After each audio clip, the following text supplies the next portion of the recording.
Hey folks, it's mid-January and my first brew day of 2020. Also the last brew day with this old camera. Now, I haven't been happy with the quality of my videos on YouTube for quite some time. I'm using a Sony Handycam that's a dozen or more years old. It's standard definition and there's only so much you can get out of it. So, en route right now, probably on a UPS truck, heading towards my house, is a new, to me, used, reconditioned Canon 80D DSLR camera. So things should be looking a lot better starting with my next video. That's something to look forward to, but right now let's get started on today's brew day. And if you'd like to guess what style beer I'm making with these fermentables, I'll give you a minute or so to put your answer down in the comments.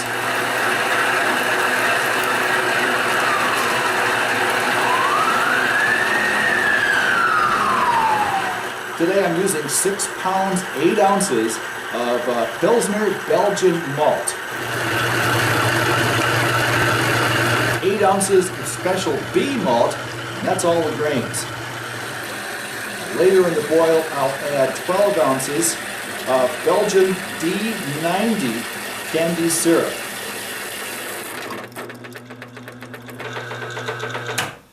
So if you guessed a Belgian strong ale, you're right.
Well, as you can tell, I'm not brewing outside in the garage today. Back indoors in the kitchen doing a small batch, and today I'm brewing a Belgian Dark Strong. And for those of you who are relatively new to home brewing, I'm doing an all grain batch today, meaning that all of my fermentables are coming in the form of crushed grains and not extracts like liquid malt extract or dry malt extracts. However, with this recipe, I will be using D90 Candi syrup. It's a dark Belgian syrup. And that will go late in the boil. So I crushed my grain. Right now I'm heating water for the mash. And I'm not going to get too deep in the weeds on grain crush and strike water temperature and mash temperature right now. Maybe I'll get into that in future videos. I've never really considered myself a teacher of home brewing. All of my videos to this point have been just documenting my brew days, but I've had some people ask some questions, specific pointed questions, so perhaps I'll get a little more in detail about the brewing process, especially all grain, in future episodes. Right now, I'm stirring my strike water. You want to do that before you take a temperature reading so that you don't get any thermal layers and you get an accurate temperature of the entire volume of water. My Beersmith software tells me I should strike at 153, 154, somewhere around there. And I'm at 154 right now. So I'm going to turn off the water.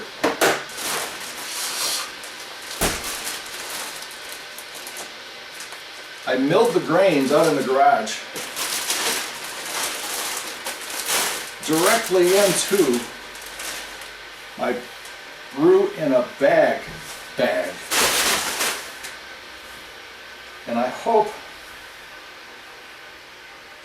have too much water.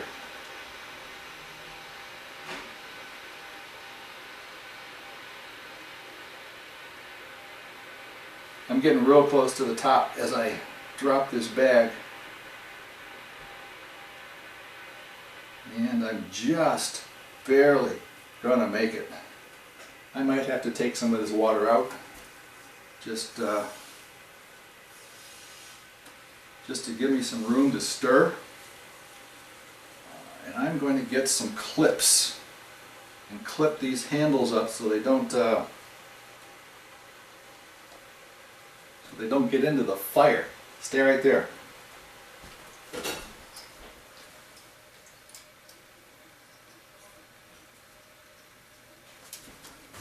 I just want to pin up the sides of this bag so it doesn't hang down into the flame, because I will be turning the fire back on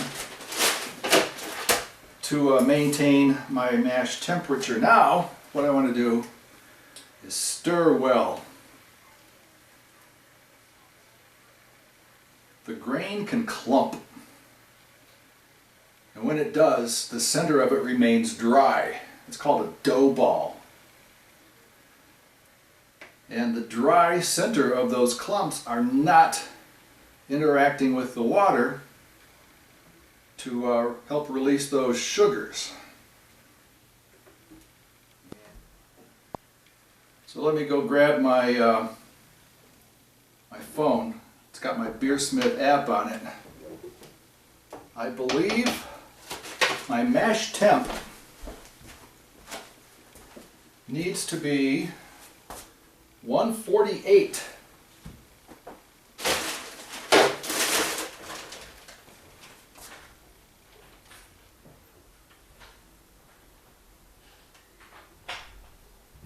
And I'm at 149 to 150. I'm going to call that a good mash temperature, 150. I'm only 2 degrees off. I'm going to lose 2 degrees at least in the next half hour or so. I'm going to say go on my brew day timer. And there we go. I'm now mashing for 30 minutes. This is my iteration of the Brewlosophy short and shoddy method of brewing, only I'm not being so shoddy, I'm just being short, and I'm not brewing as short as Brewlosophy does. They do a 20-minute mash and a 20-minute boil. I'm going to do a 30-minute mash and a 30-minute boil. Just can't bring myself to go that short, although they seem to have great success with it. So, 30-minute timer is going. Actually, a couple of extra minutes for rise time, which I really don't need, but here we go. Alright, so my brew day timer went off about 10 minutes ago, and I checked the gravity and I was a little bit light. So I put the lid back on, let it mash a little bit longer, and my goal for my post-mash gravity is 1053. I'm going to check that now.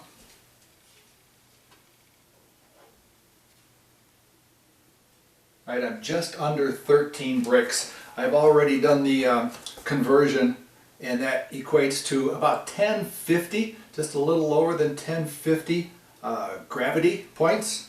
So I'm still a little bit shy, a couple of points. But I'm going to start the boil. Let's see what happens. Alright, while the bag drains in the colander here, I'm going to turn on the heat to start the boil. And if you're keeping track of how long this takes, this 30-minute mash, 30-minute boil process, when I lit the fire under the strike water to begin my brew day, it was 11 o'clock.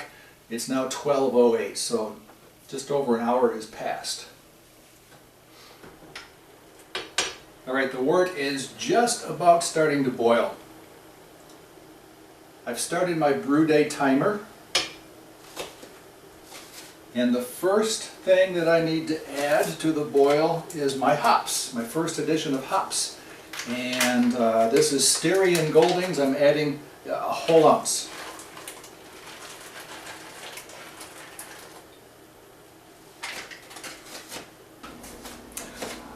So this brew day is to expand my brewing experience and my palate a little bit. I've never drank a Belgian ale before that I know of, and I certainly have never made one.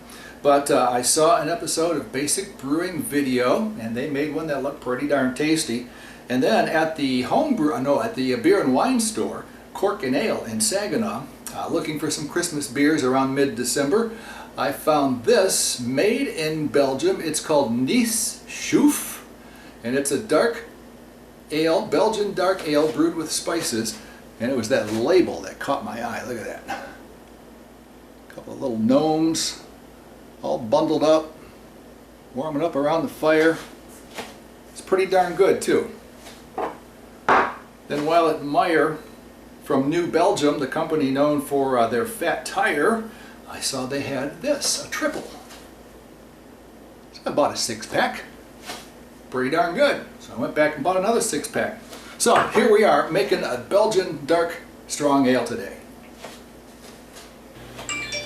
Alright, so there goes the timer. So it's time to add my D90 Belgian Candi syrup. And I'm going to turn the heat down while doing this so that it doesn't scorch on the bottom until I get it all stirred up. It's a little tip if you're adding sugars, malt extracts to your boil. Turn the heat down while you add this stuff, because it'll go straight to the bottom until you get it nice and stirred up.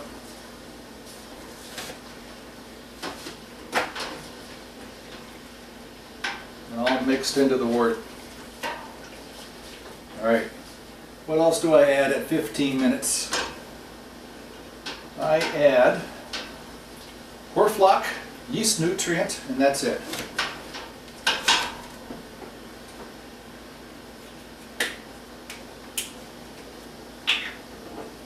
Got my Horflock tablet, I cut it in half. And I'm going to add half a teaspoon of yeast nutrient. And again, if you're new to brewing and you don't know what all this stuff is, and I'm just flying through these ingredients, I apologize. I will spend a little more time in the future talking about the details of a brew day and what these things do and what the steps are for and all of that. Now I've got okay, so that's that, and my next addition is with 5 minutes left in the boil. That's my last addition of hops. The last hop addition, by the way, is more Styrian Goldings. The recipe calls for 3, 2, 1. No time, no bell? Come on now. The recipe calls for half an ounce. The recipe I created in Beersmith, but that was contingent on Styrian Golding hops at 5.5% alpha acids. These are about 2 point something, so I'm upping the hops to a full ounce for each addition. Originally, if I could have got my hands on the higher alpha acid hops, I would have used 1 ounce for the entire batch. At least this small batch. So, at the end of 4.5 minutes, I'll turn the flame off and the boil will be over. You want to know why my timer didn't go off at 5 minutes? It's because I misread my clock. 5 minutes was remaining in that middle step. There it goes. So now there's 5 minutes left in the boil. I added my 5-minute hop addition with 10 minutes left. So I'll just have to readjust my brew day notes for that. It's a lesson for you. Don't get so eager and excited that you misread your timer. So I just turned the heat off from under the boil kettle. I boiled a little longer than 30 minutes. I went close to 40. I checked the gravity, and I was a little bit light. Supposed to be at 1075.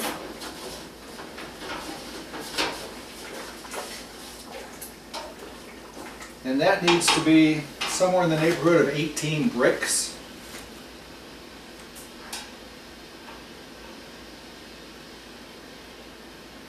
I'm going to check this now.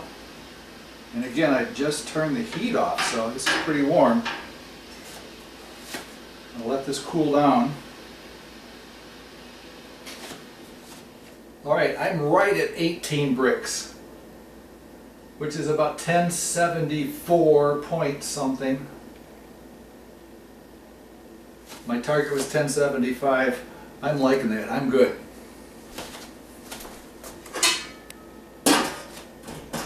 So now I'm going to move this to the sink, fill it with water,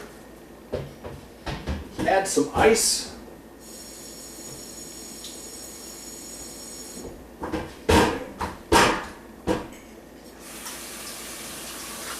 and start cooling this puppy down. So I've had the wort chilling in the sink for an hour. Chilling that way is not the most efficient way to chill your wort. I would prefer to have a little immersion chiller, and I might spend the money to get one of those sometime in the future. But right now, it's in the fermenter. This is the same jug I got spring water in to make a previous batch. I've used this 3 times now for fermenting, and it seems to work very well. I'm at 97 degrees. I've got a ways to go before I can pitch my yeast. And I've got a package of Imperial Triple Double. A nice Belgian style yeast for a Belgian style beer. And that wraps up another small batch brew day, and also first brew of 2020, and also the very last brew with this Sony Handycam camera. Hopefully the quality of my videos will improve a whole lot, leaps and bounds, when I get my new Canon 80D in the mail sometime midweek. So watch for that. And thanks for watching. And we again. I hate it when YouTube people say we. We didn't do jack shit. I did. You lazy bastards.